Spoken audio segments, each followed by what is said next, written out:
to uylanguncha yo turmushga chiqqunlaricha aka uka opa singillar bir uyda yashashadi, bir qozondan ovqat yeyishadi, ota onani uyiga hamma sig'adi.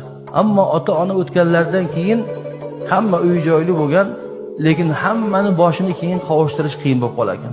Ota ona o'tgandan keyin sekin ota yurtga, ota uyga borishingiz ham sekinlashib borar ekan. Aka singillar, ukalar, opalar bilan ko'rishish ham o'ziga yarasha sekin oqibat yo'qolib borar ekan. Aslida oqibat yo'qolmasi kerak. Aslida shuni saqlab borish kerak. Ota onaning ruhi aynan mana shu narsadan shod bo'lar ekan. Farzandlarining hamjihatligidan, ittifoqidan, mehribonchiligidan. Shuning uchun erkak odam opasi va singlisi yo'lda hech dunyoni ayamas kerak. Ayoli, farzand u sizniki. Ammo opangiz yoki singlingiz sizning qorindoshingiz u.